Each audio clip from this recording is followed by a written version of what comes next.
Olá pessoal, tudo bem? Eu sou o professor Leonardo Galardo e hoje eu estou aqui no meu canal para passar uma dica rápida para vocês, uma dica importante que vai ajudar vocês que estão se preparando para a prova da OAB, prova de concurso público, carreiras policiais, seja qual for o concurso, até as provas universitárias, você vai ter uma grande ajuda se conseguir estudar com calma o lugar do crime e o tempo do crime.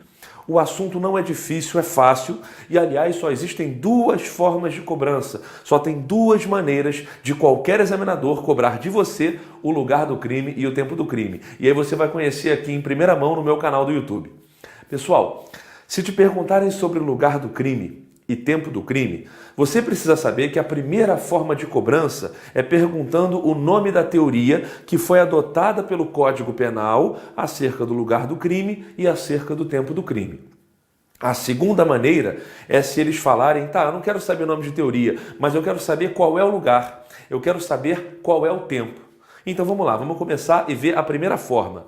Sempre que te perguntarem o nome da teoria, você vai lembrar de um processo mnemônico de memorização em que você trabalha com a palavra luta. Por que luta? Você não está na luta aí para passar num concurso, não está na luta para ser aprovado na OAB, não está na luta para conseguir passar de período na faculdade? Então, luta, L de lugar, U de ubiquidade ou mista, T de tempo, A de atividade ou ação. Então, com esse processo mnemônico que consiste na utilização da palavra luta, você consegue memorizar o nome da teoria. Lugar do crime, teoria da ubiquidade ou mista. É o que temos no artigo 6º do Código Penal. Tempo do crime, teoria da atividade ou ação. É o que temos no artigo 4º do Código Penal. Léo, mas e se ele me perguntar da segunda forma, aquela segunda maneira? Ele não quer o nome da teoria, mas ele quer a explicação. Aí é mais fácil ainda. De acordo com o artigo 6º, considera-se praticado o crime no lugar em que se praticou a conduta, a ação, a omissão criminosa, a conduta. No todo ou em parte. Bem como onde se produziu ou deveria produzir-se o resultado. Vamos falar português, que é o que interessa aqui no meu canal? Vamos lá. O lugar de um crime é tanto o lugar da conduta quanto o lugar do resultado. Léo, mas não pode. Como é que o lugar de um crime são dois lugares? O lugar é um só. Não, é uma ficção. O lugar de um crime, para efeitos de direito penal, vai, na verdade, representar dois lugares. Tanto o lugar em que a conduta é praticada, quanto o lugar em que o resultado acontece. Então preste atenção. Se eu quero matar Tício, eu efetuo disparos de arma de fogo contra Tício no centro da cidade do Rio de Janeiro e ele vem a óbito logo depois no centro da cidade de Niterói. Qual foi o lugar do meu crime de homicídio? Foi o Rio de Janeiro ou foi Niterói? Resposta, não foi nenhum dos dois, foi os dois. Porque o lugar do crime, pela teoria da ubiquidade ou mista, é o da conduta e o do resultado. Então, se alguém te perguntar o lugar desse homicídio, você responde, foi o Rio de Janeiro e também Niterói. Mas cuidado com o tempo do crime, porque o tempo do crime, de acordo com o artigo 4º, considera-se praticado o crime no momento da conduta, no momento da ação ou omissão, ainda que outro seja o momento do resultado. Pessoal, prestem atenção. Em relação ao tempo do crime, eu agora só me importo com o tempo da conduta. Eu não quero saber do tempo do resultado. Eu não quero saber como foi o resultado. Só a conduta me interessa. Vamos voltar, por exemplo, que eu matei Tício, mas vamos colocar o relógio agora para funcionar. Eu atirei com a intenção de matar, com dolo de matar, com aquele animus necandi, que a CESP, por exemplo, adora, em Tício, causando sua morte. Eu atirei nele às 10 da manhã no centro da cidade do Rio de Janeiro. Só que ele morreu às 2 da tarde no centro da cidade de Niterói. Qual é o lugar do crime? Bom, pela teoria da ubiquidade ou mista, o lugar do crime é o centro do Rio de Janeiro e o centro de Niterói, porque são os dois. Mas o tempo do crime, pela teoria da atividade ou ação, é somente às 10 da manhã. Eu não quero saber das 2 da tarde, porque agora eu só me prendo à conduta. Viu como é fácil? É muito simples. Só toma cuidado com dois pequenos detalhes. O primeiro deles é o crime permanente, aquele que a consumação se prolonga no tempo, se protrai no tempo, se estica no tempo. Por todos os exemplos, eu te dou o melhor de todos. 159 do nosso Código Penal. Extorsão mediante sequestro. Eu sequestro você para ficar com a vantagem com o dinheiro do resgate. Eu sequestro você hoje. Fico com você no cativeiro, cativeiro.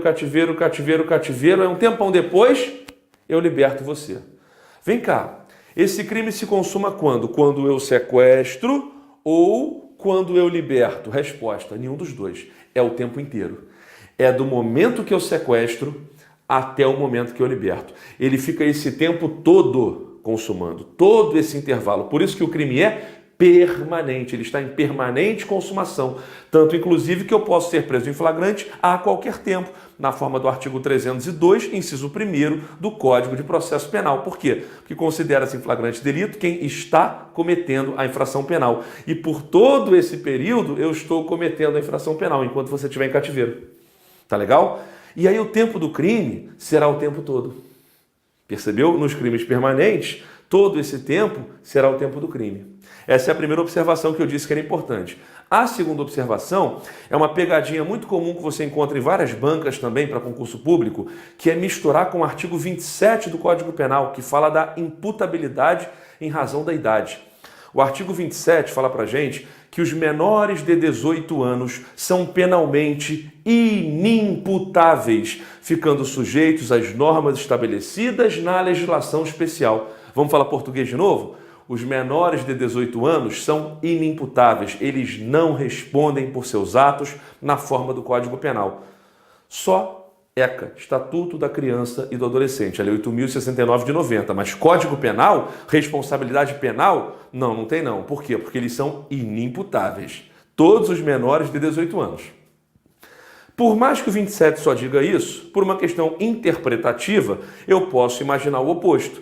Se o 27 me diz que os menores de 18 anos são inimputáveis, não respondem pelo que fazem, logo eu concluo, a contrário senso, que os maiores de 18 anos são imputáveis, respondem pelo que fazem. Percebeu? É o oposto, né? Aí vem o STJ e me diz, quando é que eu me torno maior de 18 anos? A partir do primeiro instante do dia do aniversário de 18 anos, independentemente do horário de nascimento. Não importa a hora que eu nasci. Eu não estou preocupado, eu nasci às 10h30 da noite, então tem que esperar para fazer aniversário? Não. Quando entrar no dia do seu aniversário, você ganhou mais um ano. Tá legal? Automaticamente. Então, se você faz aniversário amanhã, não importa a hora que você nasceu. Quando der meia-noite, 0h, começar o dia de amanhã, você já ganhou mais um ano. Então, olha como fica fácil. Eu sou inimputável, não respondo por aquilo que faço até o último instante da véspera do meu aniversário de 18 anos. E eu me torno imputável, eu respondo pelo que eu faço a partir do primeiro instante do dia do aniversário de 18 anos. Tá legal? Ele troca automaticamente, é como se virasse uma chave. Quando deu meia-noite, virou a chave, virou maior de idade. Ah, Léo, mas até parece que a cabeça dele vai mudar. Se 11h, 59 minutos, 59 segundos da véspera da noite, ele era inimputável, aí 1 minuto, quando deu meia-noite, 0h do dia seguinte, ele virou imputável? Ele passou a ter compreensão do que ele faz? Não sei, não quero saber. Porque o Código Penal não está nem aí para a capacidade dele de compreensão, de entendimento, de percepção do que ele faz, se ele percebe o caráter ilícito do fato, se ele consegue se determinar de acordo com esse entendimento. O Código Penal não está nem aí para isso no artigo 27. Ele olha para isso no 26, no 28, outros aspectos da imputabilidade. Mas em relação à idade, ele não quer saber se o sujeito compreende ou não. É mecânico. Por isso que o critério do 27 é meramente biológico. Eu vou olhar para a tua certidão de nascimento. Se você é maior de 18 anos, você responde. Se você é menor de 18 anos, você não responde. E não quero nem saber se você sabia ou não sabia o que estava fazendo. Léo, eu entendi, tá bom.